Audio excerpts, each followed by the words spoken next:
Pokok-pokok Warta Jemaat Minggu 7 Maret 2021. 1. Pemberitahuan. Berdasarkan SK Gubernur DKI Jakarta nomor 107 tahun 2021 tentang perpanjangan PPKM dari tanggal 9 sampai 22 Februari 2021, wilayah DKI Jakarta, PPKM secara mikro sudah dapat dihentikan. Namun demikian, Majelis GKJ Nehemia masih menunggu kebijakan dari pemerintah kapan peribadatan dapat dibuka kembali. Oleh karena itu, untuk sementara kegiatan ibadah hari Minggu masih dilaksanakan secara virtual atau online. Jemaat dapat mengikuti ibadah bersama keluarga di rumah masing-masing sampai ada pemberitahuan lebih lanjut. 2. Rapat majelis.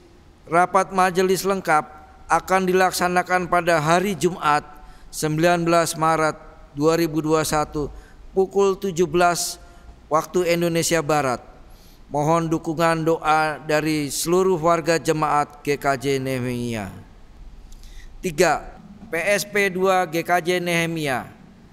Panitia PSP 2 GKJ Nehemia mengimbau kepada seluruh jemaat GKJ Nehemia yang rindu untuk memberikan persembahan pembangunan gedung aneks dapat menyampaikan persembahannya melalui transfer ke rekening Bank Mandiri cabang Pondok Indah dengan nomor akun 101 00 076 21939 dengan nama akun Gereja Kristen Jawa Nehemia. 4. Pelayanan firman Tuhan. Pelayanan firman Tuhan dalam ibadah hari ini dibawakan oleh Bapak Pendeta Simon Rahmadi.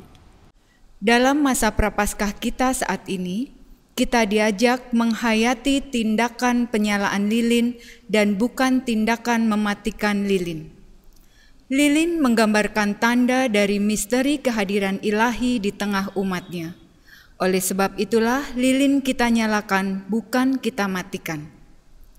Masa Prapaskah tidak kita maknai sebagai masa layatan atau ritus kematian, tetapi masa merayakan keagungan cinta Tuhan. Pusat peristiwanya adalah Jumat Agung yang memperingati saat pengorbanan anak domba Paskah, yaitu Tuhan Yesus Kristus disalib. Akan tetapi salib itu bukanlah akhir dari cerita, tetapi salib justru merupakan pintu gerbang menuju peristiwa kebangkitan daging atau kemanusiaan sejati. Melalui salib, Tuhan Yesus menegaskan ketaatan Sang Putra yang mewakili manusia kepada Bapa, sehingga melalui salib itulah manusia diperdamaikan dengan Allah. Itulah sebabnya dalam masa Prapaskah atau MPDK yang hendak kita asah adalah semangat sangkal diri, pikul salib, ikut Tuhan. Ini adalah semangat kemartiran, semangat mempersembahkan kesucian iman yang berbuah dalam aneka watak dan perbuatan baik. Semangat inilah yang hendak dikobarkan. Melalui penyalaan lilin dan bukan mematikan lilin, diungkapkanlah intensi iman untuk melihat tanda kehadiran ilahi yang tidak akan pernah meninggalkan umatnya. Oleh sebab itu, saat ini kita akan menyalakan lilin Prapaskah 3.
Panggilan beribadah. Umat yang dikasihi Tuhan, pada kebaktian minggu ini kita memasuki ibadah minggu pertama dalam bulan Maret 2021 dan juga merupakan ibadah Prapaskah minggu ketiga.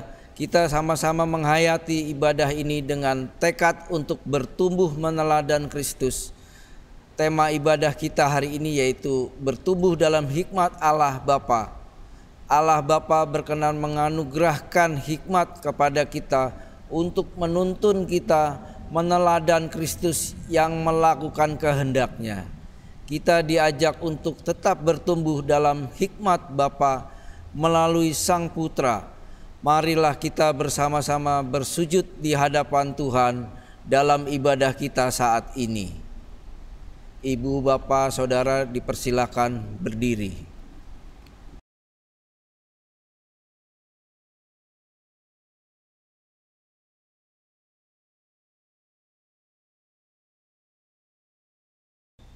Ibadah Minggu Prapaskah ini berlangsung dalam nama Allah Bapa, Anak, dan Roh Kudus, Allah Tritunggal yang berkarya dalam kehidupan dari waktu ke waktu dengan kasih setia yang tak terbatas.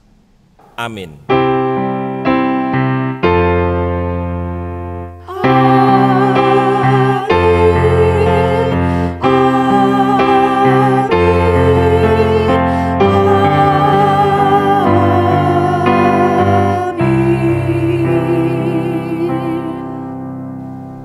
Kasih karunia, rahmat dan damai sejahtera dari Allah beserta saudara-saudari semua. Silakan duduk. Nyanyian pujian. Mari kita bersama-sama memuji nama Tuhan melalui Kidung Jemaat 10 bait pertama, Pujilah Tuhan Sang Raja, dan Kidung Pasamuan Jawi 23 bait pertama, Puji Mring Allah.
Penyesalan dosa. Ya Bapa, dalam hidup kami hikmat dari-Mu sering tidak kami perhatikan. Kami lebih suka mendengar bujuk rayu dunia yang mengabaikan hikmat-Mu. Ampuni kami ya Allah, kami mengakui dan menyesali dosa-dosa kami di hadapan-Mu. Kami ingin menyatakan pengakuan dan penyesalan dosa kami melalui Kidung Jemaat 33 bait pertama dan kedua, Suara-Mu ku dengar.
Hikmat-Mu nyata dalam kasih Kristus bagi kami ya Bapa. Pengampunan-Mu kiranya memampukan kami hidup dalam hikmat-Mu.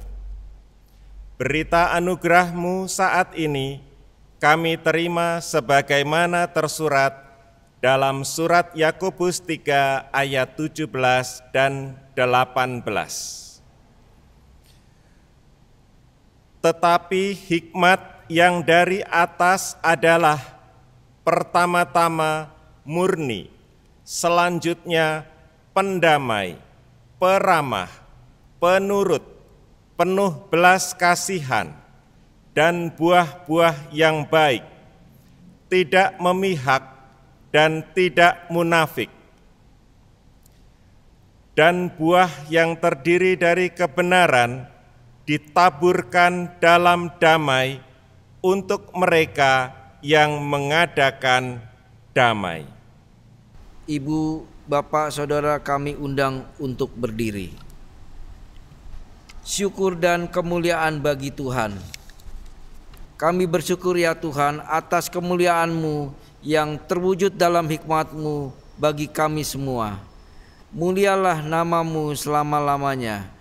Kami hendak mensyukuri kemuliaan-Mu melalui nyanyian dari Kidung Jemaat 178, bait pertama, kedua, karena kasih-Nya padaku.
Ibu, Bapak, Saudara kami silahkan duduk kembali.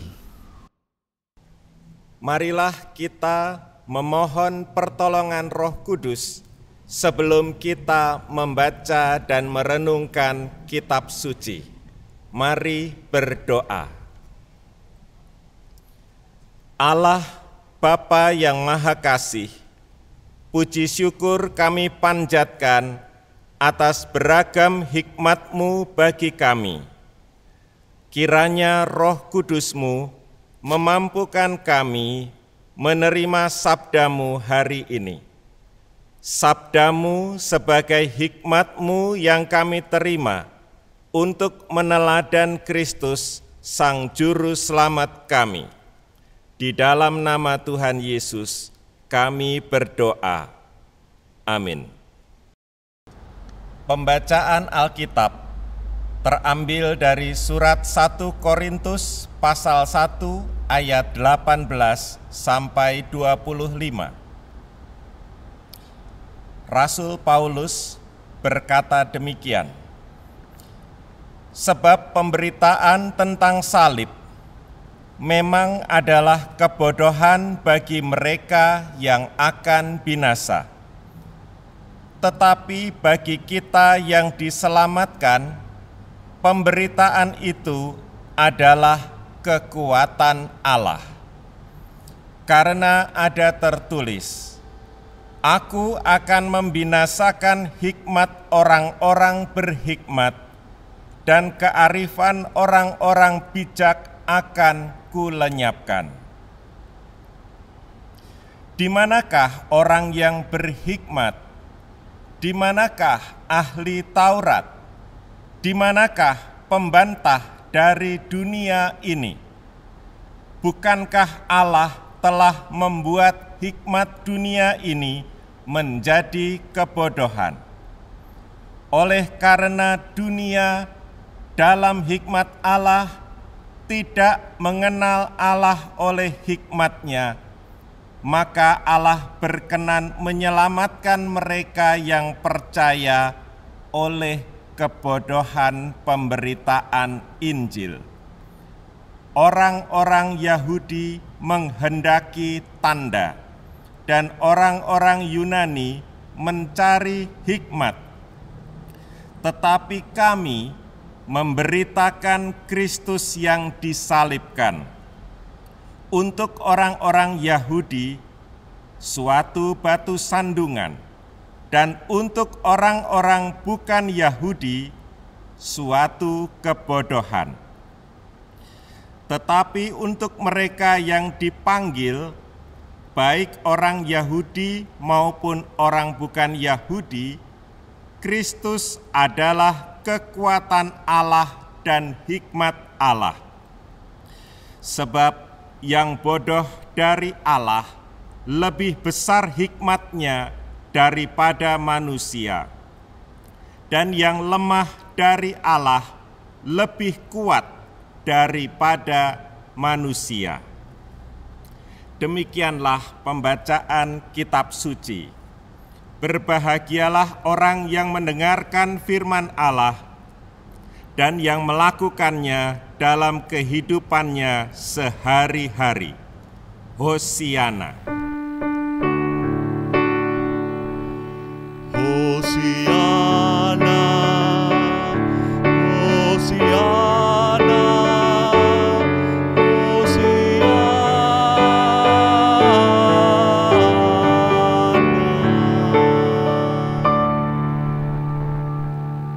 Saudara-saudari yang terkasih, pada Minggu Prapaskah ketiga ini, kita mencoba lebih mendekatkan diri kepada Kristus yang langkah-langkah hidupnya selalu dipilih secara hati-hati demi menaati kehendak Bapa.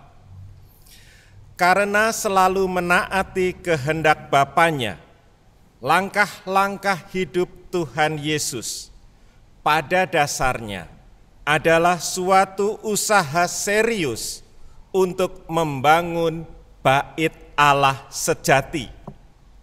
Bait Allah itu adalah tempat hadirnya Allah di tengah umat manusia.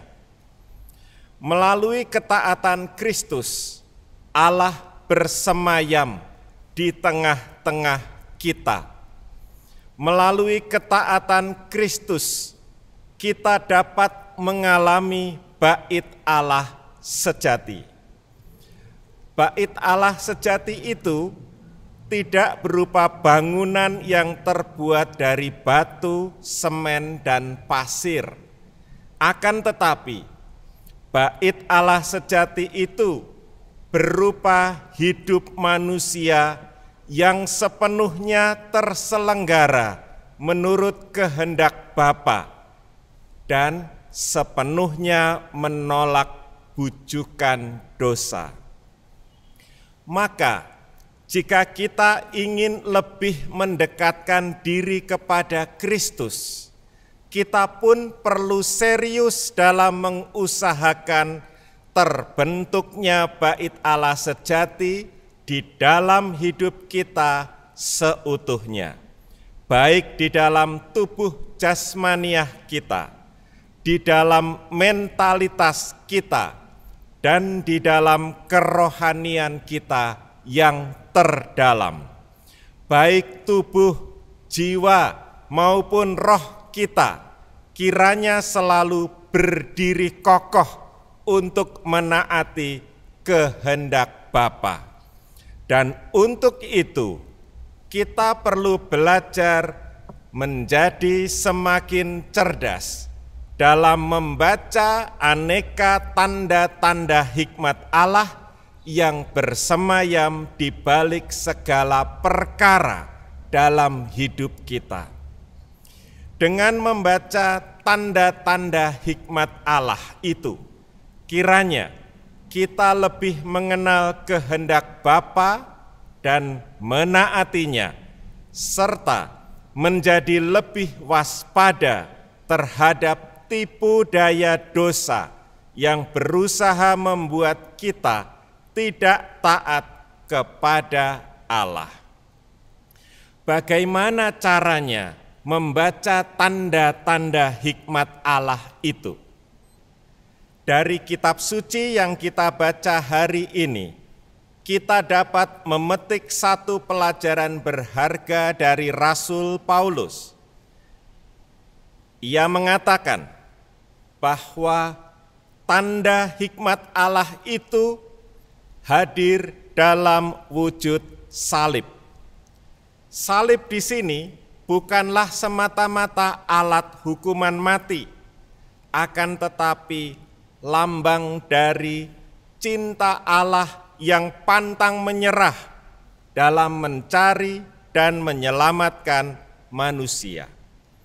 Oleh sebab itu, lambang salib di dalam iman Kristiani tidak bisa diganti dengan lambang-lambang lain yang dipetik dari alat-alat hukuman mati seperti tali gantungan atau golok pemancung atau kursi listrik dan sebagainya.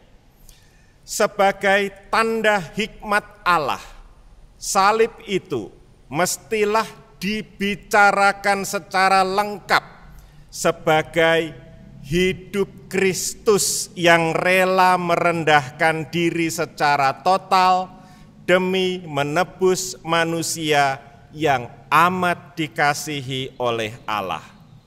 Dengan demikian, salib itu tidak lain daripada hidup Kristus sendiri. Kalau kita melihat salib, maka kita melihat hidup Kristus yang rela mempersembahkan ketaatannya kepada Bapa demi menyelamatkan manusia. Dan kalau kita menerima salib, maka yang kita terima itu pada dasarnya adalah hidup Kristus sendiri yang mengajak kita untuk ikut serta dalam kurban ketaatannya kepada Bapa demi menyelamatkan orang-orang di sekitar kita. Saudara-saudari yang terkasih, ada suatu dongeng untuk memudahkan perkara itu. Pada suatu hari, seorang guru berkata kepada muridnya, "Muridku, aku akan pergi jauh, maukah kamu menemaniku?" Si murid menjawab, "Guru, kemanapun engkau pergi, aku akan ikut menyertaimu." "Tapi perjalanannya jauh dan medannya berat loh," kata sang guru. Si murid pun menjawab, "Tidak apa-apa, Guru, asalkan aku bersamamu, aku mau." "Baiklah," kata guru itu, "tapi ada syaratnya. Kamu harus memikul sebatang balok kayu yang berat dan panjang. Masih mau?" Si murid menjawab dengan mantap, "Mau." Keesokan harinya, keduanya memulai perjalanan panjang itu sambil membawa balok kayu yang berat dan panjang. Lama sekali mereka berjalan, sampai murid itu kelelahan. Namun, ia bertekad, ia tak mau terpisah dari gurunya. Sampai akhirnya mereka tiba di sebuah istana besar yang dikitari parit lebar. Maka mengertilah murid itu mengapa ia mesti membawa balok kayu berat dan panjang itu. Kayu itu ternyata berfungsi sebagai jembatan.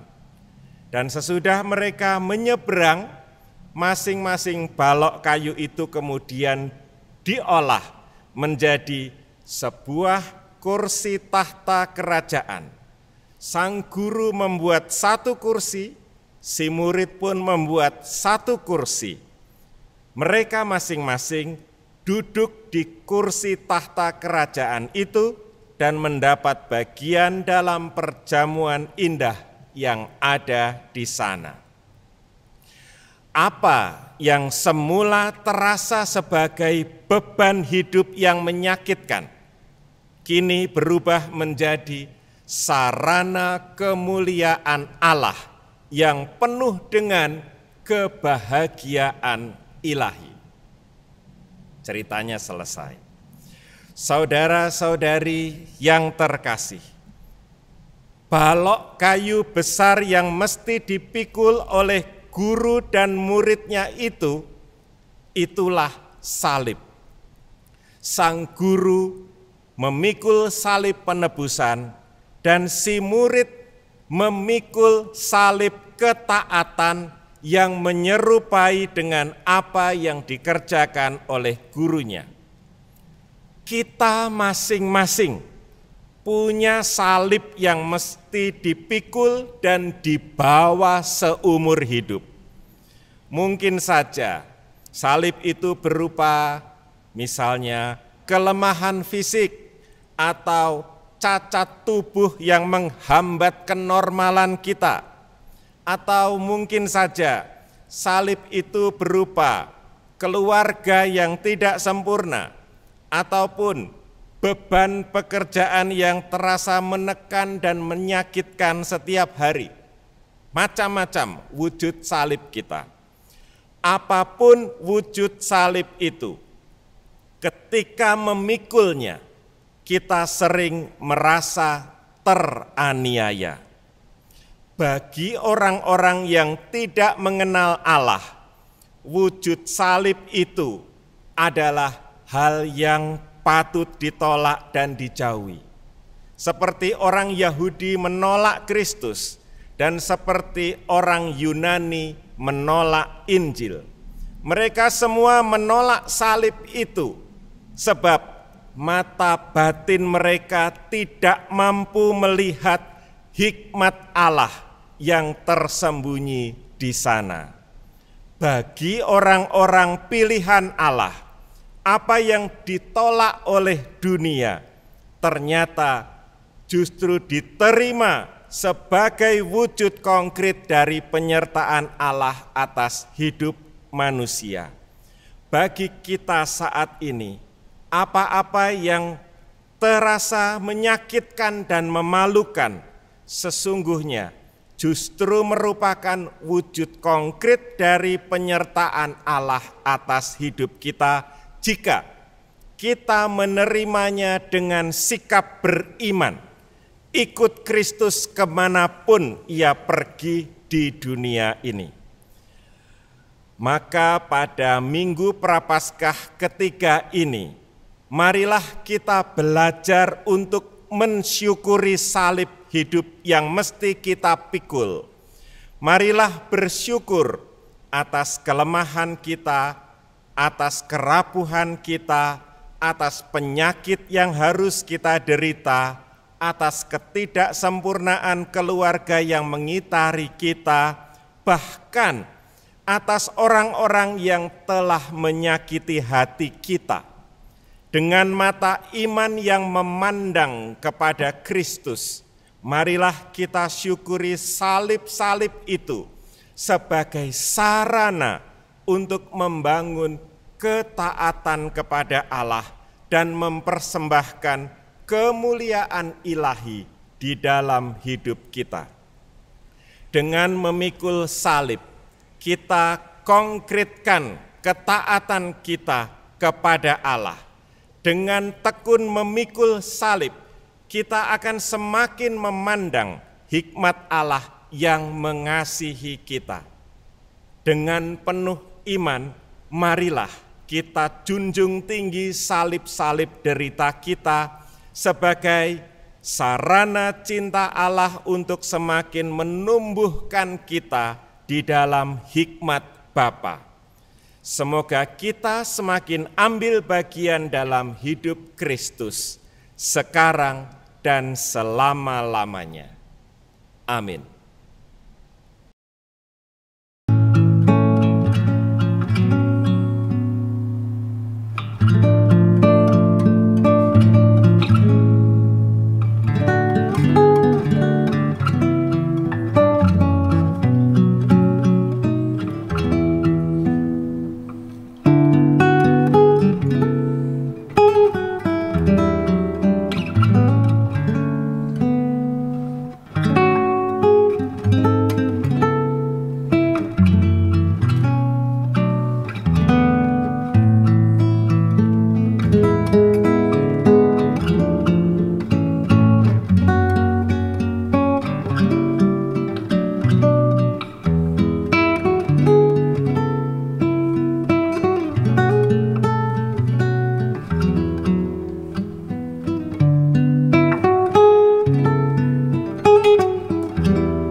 Ibu bapak saudara kami undang untuk berdiri.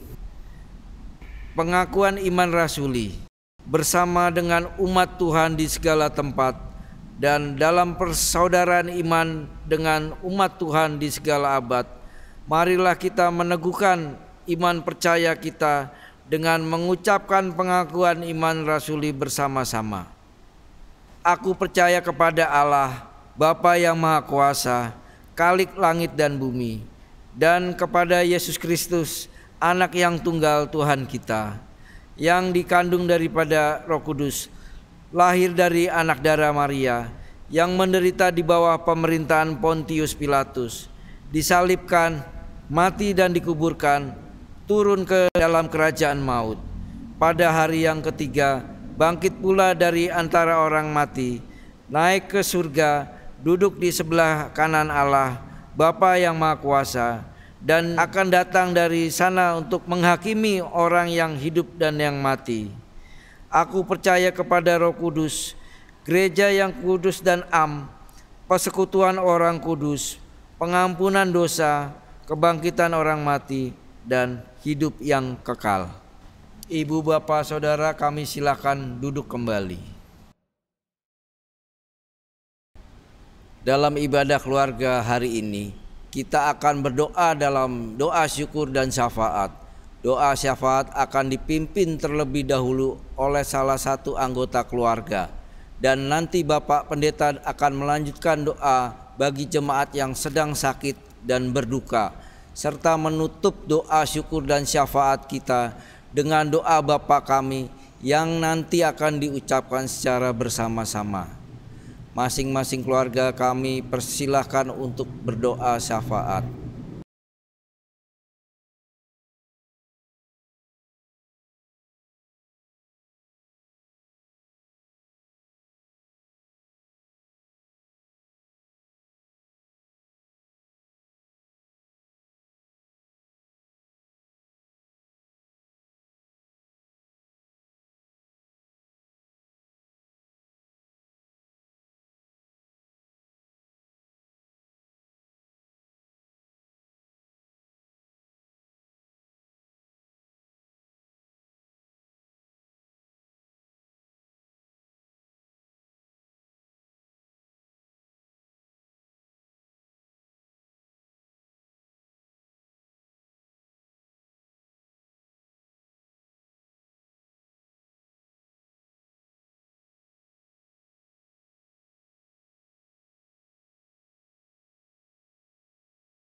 Allah Juru Selamat kami, melanjutkan doa syafaat keluarga, kami ingin berdoa bagi saudara-saudari kami yang sedang bergumul dalam kesakitan dan kedukaan. Mohon kiranya Tuhan berkenan menyembuhkan saudara-saudara kami yang sakit. Kami berdoa bagi Ibu Nancy Saia, Ibu Adi Atmojo, Ibu Sukarti, Bapak Aris Setiantoro, Bapak Subroto, Bapak dan Ibu Ragil, Bapak Almas Eko Prasetyo, Ibu Katijah Sukandar, Bapak Suparno, Ibu Yuliati Suparyono, Bapak John Peter Siregar, Ibu Titin Silueta, Bapak Yus Saputra, Bapak Sudarto, Ibu Kustini Bakri, Ibu Tukiyo, Ibu Yulia Hariace, Ibu Harjono, Bapak Supar, Ibu Suryo Surendro, Ibu Widayati Ismail, Ibu Sumini Mulyadi, Bapak Yohanes Agung Sugianto, Ibu Diaken Esmu Nareswari, Bapak Dri Gunawan, Bapak Santo, Ibu Rusminah, dan Ibu Pandamsih, serta saudara-saudari kami lainnya. Kami mohon kiranya Tuhan berkenan melawat mereka, meringankan beban hidup mereka, menghibur mereka, dan menyembuhkan mereka melalui segala sarana yang diupayakan. Selanjutnya ya Tuhan, hamba-Mu juga ingin berdoa bagi saudara-saudari kami yang sedang mengalami kedukaan karena ditinggal oleh orang yang dikasihi kembali ke rumah-Mu. Berilah kekuatan dan penghiburan bagi mereka. Kami berdoa untuk keluarga-keluarga yang berduka cita atas berpulangnya hamba-hamba-Mu. Ibu Tiomida Napitupulu dari wilayah Pondok Indah, Ibu Tri Puji Astuti Sarijo dari wilayah Permata Hijau, saudara-saudari kami itu telah berpulang ke rumah-Mu. Kami mohon kiranya Tuhan memberkati mereka, memberi mereka kebahagiaan abadi, damai abadi di dalam Kristus.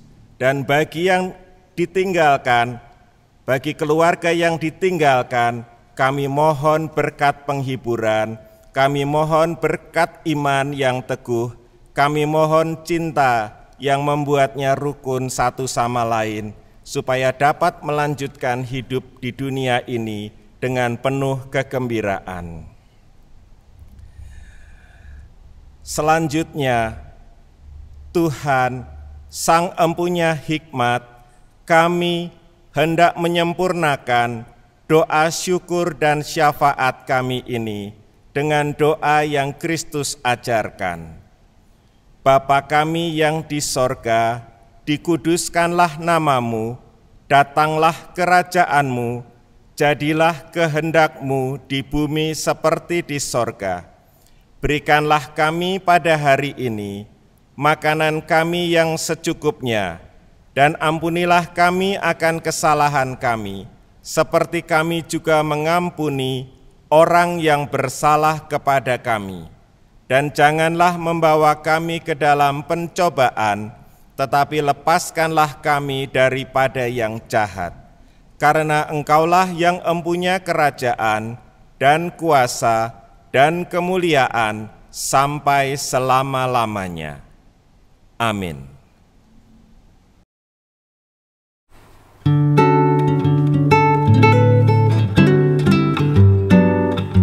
Persembahan.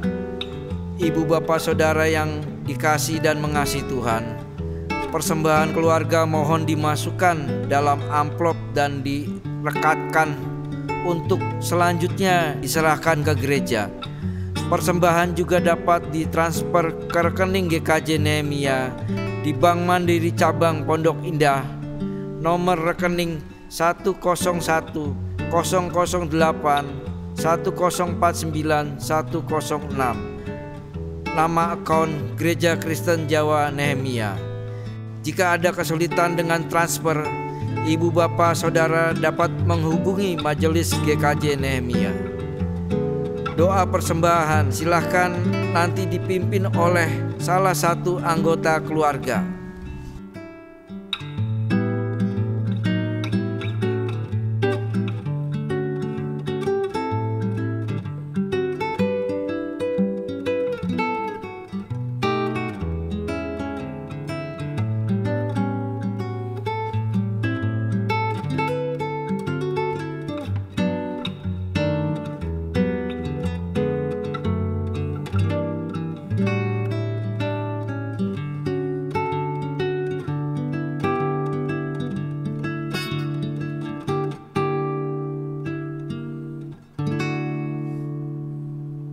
Ibu Bapak Saudara kami undang untuk berdiri. Nyanyian pengutusan. Umat yang dikasihi dan mengasihi Tuhan, mari kita wujudkan kesediaan kita diutus Tuhan dengan menyanyikan lagu pengutusan dari Kidung Keesaan 535 bait pertama dan kedua, Tiap Langkahku. Setelah menerima berkat Tuhan, kita akan menyanyikan nyanyian penutup dari Kidung Keesaan 535 bait ketiga, Tiap Langkahku.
Umat yang dikasihi dan mengasihi Tuhan Yesus, marilah kita menerima tugas perutusan kita sebagai pengikut Kristus yang mampu tetap bertumbuh dalam hikmat Allah Bapa.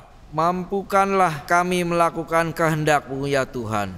Terpujilah Tuhan. Terpujilah Dia kini dan selamanya. Marilah kita terima berkat Tuhan.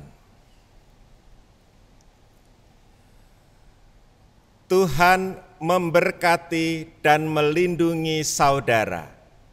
Ia menyinari engkau dengan cahaya wajah-Nya dan memberimu kasih karunia. Tuhan menghadapkan wajah-Nya kepadamu dan memberimu damai sejahtera.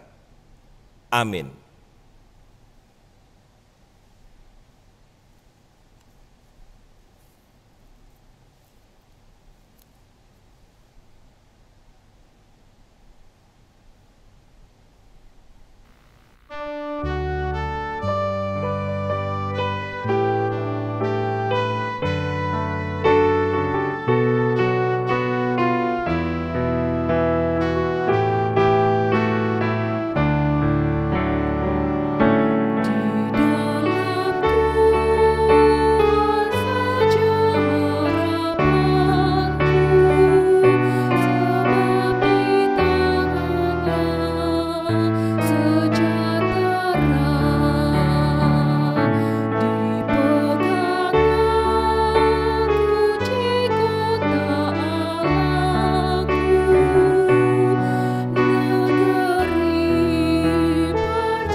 Ibu bapak saudara yang dikasihi dan mengasihi Tuhan, ibadah keluarga telah selesai.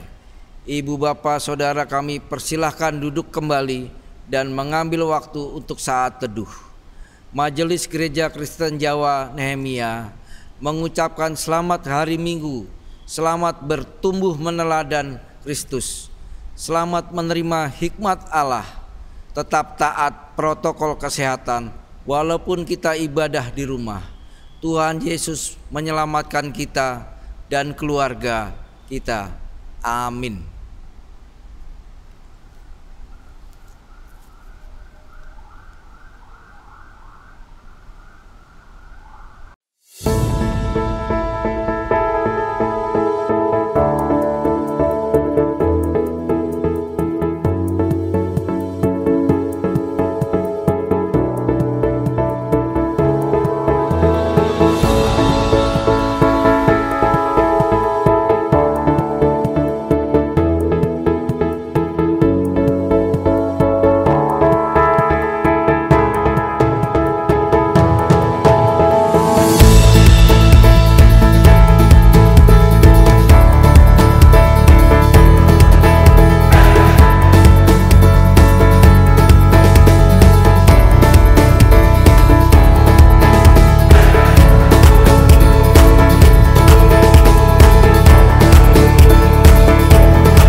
pada sebuah hari Minggu yang suasananya sangat istimewa. Hai saudara-saudaraku yang terkasih, kamu senantiasa taat, sebab barang siapa yang berseru kepada nama Tuhan akan